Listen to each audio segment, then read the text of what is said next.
मैं दुनिया के उस धर्म को स्वीकार करना चाहता हूं जिसने भगवान को दुनिया का बनाने वाला नहीं माना। और दूसरी बात,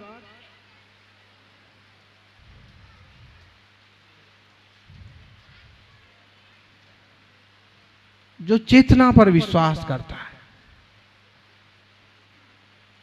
लेकिन पता नहीं क्यों जैन धर्म तक नहीं पहुंच पाया। अभी इस युग की बात है। अगर जैन धर्म तक पहुंच जाता तो ये निश्चित होता कि वो वैज्ञानिक, वो साइंटिस्ट निश्चित रूप से दुनिया से कहता कि ये धर्म सच्चा धर्म है। उसका कुछ उसके पीछे रीजन है।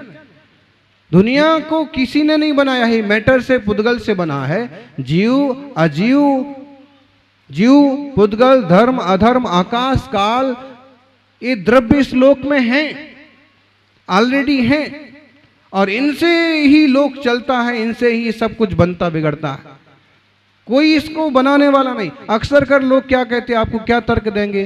बोले घड़ा किसी ने तो बनाया तब तो बना, ये घर किसी ने तो बनाया तब तो बना, ये मंडप किसी ने तो बनाया तब तो बना। बात तो ठीक है, ये इंसान का अपना कर्तापन है कि तरह तरह की चीजें बनाता है, लेकिन कोई भगवान इस दुनिया को नहीं बनाता है। ये मैटर था, इधर से इधर जोड़ करके आपने मंडप बना दिया। और अगर ये मैटर नहीं होता, मटेरियल नहीं होता, तो आप क्या बनाते? इसका मतलब है मैटर से बना है। आप इंसान हैं, आपने सिर्फ उसको जोड़ने का काम किया है। आपको किसने बनाया? सामान्य रूप से आप कहोगे कि माता पिता ने हमको इस संसार में लाया, हमको बनाया। वो बात अलग है। क्या माता पिता ने आपकी चेतना को बनाया? अगर आपकी चेतना को माता पिता ने बनाया है, अभी पिछले दिनों एक बड़ी घटना, एक क्या ढेरों घटनाएं घटी। एक अच्छे खासे 20 साल के युवक का कोरोना से, वही माता पिता है, वही दादा दादी हैं, पूरा परिवार है, सब दुखी और परेशान है। अगर उनने इसकी चेतना को बनाया है तो और बना देवे, चेतना डाल देवे। क्यों मरने दे रहे और क्यों जलाने को ले जा रहे? इसका मतलब है माता पिता के संयोग से भी, माँ के पेट में भी एक तरह से देह का ही निर्माण होता है।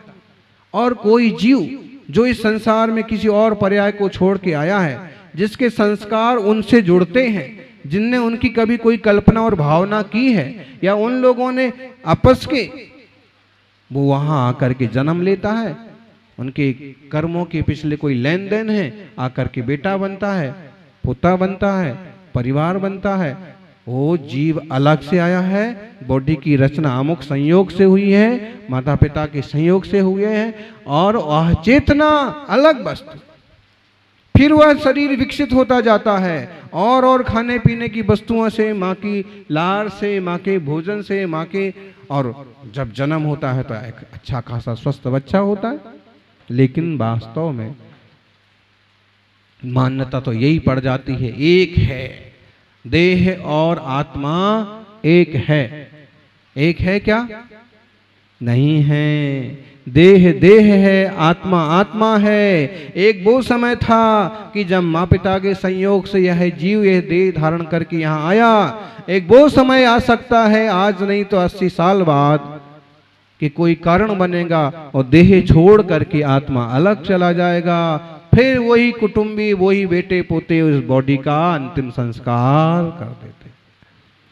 महावीर स्वामी ने यही बताया है कि किसी ने दुनिया को बनाया नहीं है। इस दुनिया में जीव है, पुद्गल मैटर है, धर्म अधर्म, आकाश काल द्रव्य हैं। ये वीर शासन की शिक्षाएं हैं, ये वीर शासन की सिद्धांत हैं। इस बात को समझो। सौभाग्यशाली हो कि इस टाइप की जिनवाणी सुनने को मिल रही, नहीं तो दुनिया इसी में जीती रहती है। देह और जीव को एक गिनते रहते हैं। कम से कम एक ख्याल तो जीवन में पैदा हो जाए कि हम एक नहीं हैं। गुरुदेव का सानिध्य था। 1998 की बात। एक अच्छा खासा युवक आया, ऐसे रूम में बैठे थे, वासुपूज भगवान की लाल सुंदर प्रतिमा है, उसके पीछे छोटी सी धर्मशाला है। तो पुराने रूमों में साधु लोग रुके थे, तो हम भी बैठे थे वहीं स्वाध्याय कर रहे थे। तो एक युवक आया और बड़ा आकुल व्याकुल और बड़ा दुखी परेशान, और चेहरे पर झाइयाँ उड़ रही हैं। तो आके बैठा, 1-2 मिनट तो हम अपने पढ़ते ही रहे, लेकिन ऐसे डट के बैठा है तो फिर नज़र हमारी ऊपर गई। तो हमने पूछा कि उसने कुछ नहीं, मैं मरने जा रहा था, तो मैंने सोचा कि कोई साधु पुरुष के दर्शन करते जाएं, मरना तो है ही। तो मैंने कहा कि क्यों मरने जा रहे थे? तो उसने कहा वो मत छोड़िए, वो मत, आपका विषय नहीं है, बस मैं जा रहा हूं मरने। तो हमने कहा मरने से मिलेगा क्या, होगा क्या? उसने बहुत परेशान हूं दुनियादारी से, मर जाऊंगा, किस्सा खत्म। तो हमने कहा उसको कि भाई मरने के बाद कोई किस्सा खत्म नहीं होता है, मरने के बाद तो किस्सा चालू होता है। जो तुम्हारा बाकी लेन देन है वो भी गधा बन के भी चुकाओ। उसने कहा कि किसने देखा, मेरा फिर से जन्म होगा, इसकी क्या गारंटी है? हमने कहा जीव शाश्वत है, आत्मा शाश्वत है, नए नए जन्म होते हैं, नए नए जीवन होते हैं। जैसे जैसे है जीव सोचता है, जैसे आश्रव बंद करता है मन वचन काय की चेष्टा से अपने पुण्य पाप के बल पर, वैसे वैसे नए नए शरीर मिलते हैं। आपका सौभाग्य है कि आप इंसान बने हैं। उसने कहा कि लानत है ऐसे इंसान पर जिसको 1000 समस्याएं हैं। तो हमने उसको एक बात कही कि ऐसा कोई इंसान नहीं जिसे कोई समस्या नहीं, और ऐसी कोई समस्या नहीं जिसका कोई समाधान नहीं। तुम्हें समाधान ढूंढना नहीं आता है, इसलिए तुम लानत बोलते हो जीवन पर। अरे सौभाग्य है कि इंसान बने हो। मान लो अगर तुम कहीं जानवर होते तो इस समय क्या कर लेते? तुम आत्महत्या भी नहीं कर पाते। अभी तो जो तुम्हें गाड़ी में जोतता तुम्हें उसके साथ दौड़ना पड़ता, कसाई काटने ले जाता तुम्हें कटना पड़ता। थोड़ा सा शांत हुआ, लेकिन नहीं, मैं नहीं मानता हूं पुनर्जन्म को। मैंने कहा कि फिर अभी तुम समझ कैसे रहे हो, बोल के रहे, जान कैसे रहे हो? थोड़ा सा चुप रहा, फिर बोला कि लेकिन मेरा भरोसा नहीं बैठता।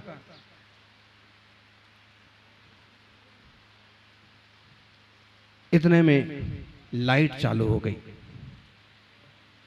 बल्ब अभी तक बंद था, बल्ब जल गया। हमने उसको कहा कि अभी तक क्यों नहीं प्रकाश था? उसने कहा एनर्जी नहीं थी, ऊर्जा नहीं थी, बिजली नहीं थी, वोल्टेज नहीं था, इसलिए बल्ब चालू नहीं था। बल्ब तो था लेकिन लाइट नहीं थी, और लाइट आ गई तो प्रकाश हो गया।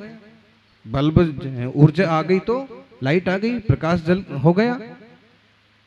जैसे बिना ऊर्जा के, बिना एनर्जी के इसमें कुछ नया आया है इसलिए प्रकाश हो गया, ऐसे इस बॉडी में कुछ तो है कि जिसके बल पर ही चलता है, सोचता है, बोलता है, पावर है। अगर वो कुछ नहीं हो और वो हमारी निजी एनर्जी है, आत्मा, चेतना, वो ना हो तो बुझे हुए बल्ब की तरह बॉडी भी बेकार हो जाए। उसको बात कुछ समझ में आई और उसने कहा कि एक बात तो समझ में आई कि बेमौत मरना किसी समस्या का इलाज नहीं है। समझना, इस बात पर गौर करना। जीवा यदि लक्षण तो विभिन्नम ज्ञानी जनोनुभवति स मूल्य संतम अज्ञानिनो निर्वधि प्रविजंभतेयम मे कुस्तु नित्यम अवगोध घना समन्तात। ज्ञानी अनुभव करते हैं कि मैं चेतना हूँ, आत्मा हूँ, मैं स्त्री नहीं हूँ, मैं पुरुष नहीं हूँ, मैं नपुंसक नहीं हूँ, मैं बूढ़ा नहीं हूँ, मैं युवा नहीं हूँ, मैं बच्चा नहीं हूँ, मैं गरीब नहीं हूँ, मैं अमीर नहीं हूँ, मैं पंडित नहीं हूँ, मैं पुजारी नहीं हूँ, मैं एक कुछ नहीं हूँ। फिर मैं क्या हूँ?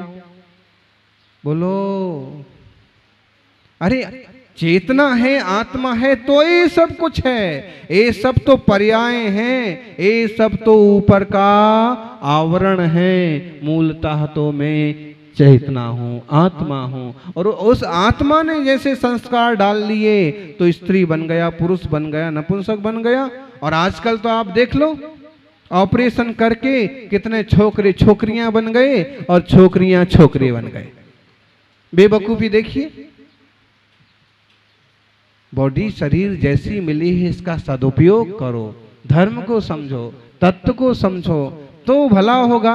अभी ऑपरेशन से तुम बन जाओगे छोकरे से छोकरी, फिर नया आश्रय बंद होगा, अगले जन्म में बनोगे हिजड़े, ना छोकरा ना छोकरे। क्या होगा? वो भी जीव है, उसने कोई ऐसे कर्म कर रखे हैं कि लो। इसलिए हम जो कुछ हैं, इस पर्याय की भी कीमत करो, लेकिन स्वभाव स्वरूप की दृष्टि जरूर करो। जीव, अजीव, आश्रव, बंध, संबर, निर्जरा, मोक्ष 7 तत्व हैं। और एक एक सीढ़ी समझना, हम जीव हैं, दुनियादारी सब अजीव है। हमारा मन वचन काया की प्रवृत्ति से कर्मों का आश्रय बंद होता है। जैसे कैमरा आपकी फोटो पकड़ता है ना, ऐसे आपका आत्मा कर्मों को पकड़ता है। जलता हुआ लोहे का गोला यदि पानी में डालो तो क्या होगा? सूथ से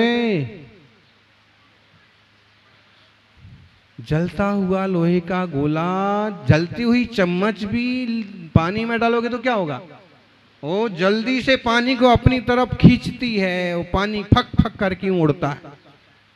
ऐसे हमारा जीव कसायों से, वासनाओं से इतना संतप्त है कि कर्म के जंजाल के बीच में जैसे ही पड़ा हुआ है तो सब तरफ से कर्मों को खींचता है, आश्रवबंध करता है। और जब ये मन वचन काया की वो वासनाओं की चेष्टाएं खत्म हो जाएंगी तो फिर ठंडे लोहे की तरह वो कोई पानी को खींचेगा नहीं। मुनिराजों को देखो, जो जितने ज्यादा बुद्धिमान हैं वो उतने ज्यादा शांत, शालीन, मस्त ध्यान में मग्न रहते हैं।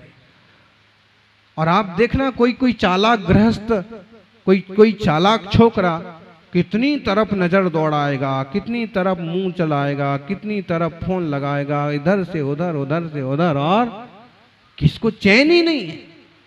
और अच्छा, इसको एक भी कोई गांठता नहीं है तो बिस्तर पर पड़े पड़े हाय हाय करता रहता,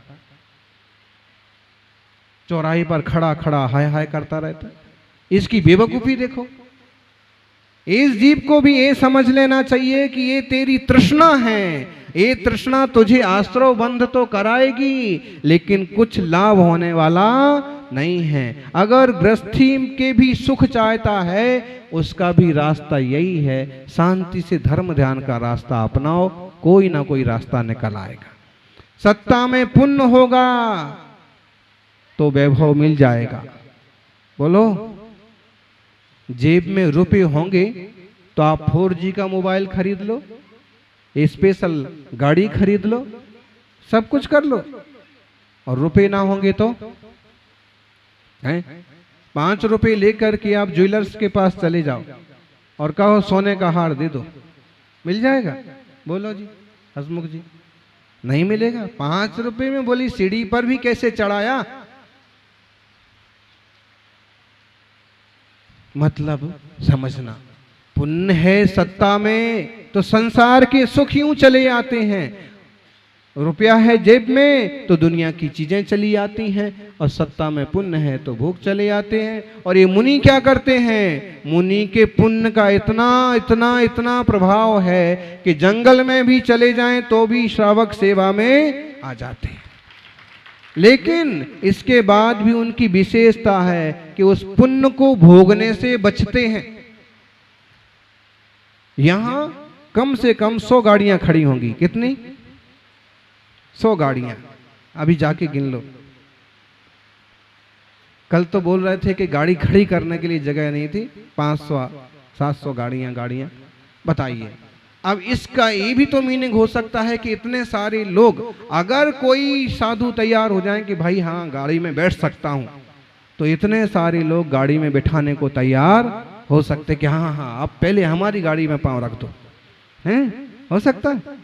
लेकिन ये ज्ञानी की, मुनि की विशेषता है कि ये पुण्य का वैभव भी उनका भी है इसमें छवि कहीं ना कहीं, तभी तो दौड़े दौड़े चले पहुंचते हैं लोग, लेकिन उसको इतना भी भोगने की कोशिश नहीं करते। हमें पुण्य को भोगना नहीं है, हमें तो आत्मा को भोगना है, शांति को भोगना है, आनंद को भोगना है। महावीर स्वामी ने यही किया। महावीर स्वामी का धर्म और कथन और सिद्धांत स्यादवाद का सिद्धांत है। कभी भी किसी बात पर अड़ करके, कभी भी किसी बात को लेकर के नफरतें पैदा नहीं करना। एक समय की बात है, महावीर स्वामी राजकुमार थे, गृहस्थ अवस्था में थे, कई सारे दोस्त लोग थे और मित्र लोग आए दौड़े दौड़े और 7 खंड का भवन, 7 खंड के भवन में पहली मंजिल पर पहुंचे, जहां पिता महाराज की कभी कभी सभा लगती है, चर्चा होती है। वहां पहुंच गए और प्रणाम करके कहा कि प्रभु हमें वर्धमान कुमार के दर्शन करना है, महावीर से मिलना है, थोड़ा खेलना है, बताओ महावीर इस समय कहाँ है। महाराज सिद्धार्थ ने कहा जाओ ऊपर होंगे।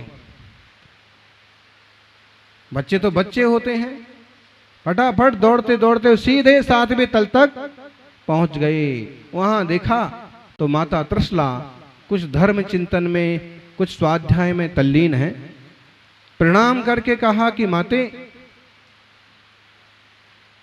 वर्धमान कुमार नहीं दिखे, हम बहुत आकुल व्याकुल हैं, थोड़ा हम खेलना चाहते हैं, थोड़ा उनसे कुछ तत्व जिज्ञासा करना चाहते हैं, बताइए कहाँ पर है।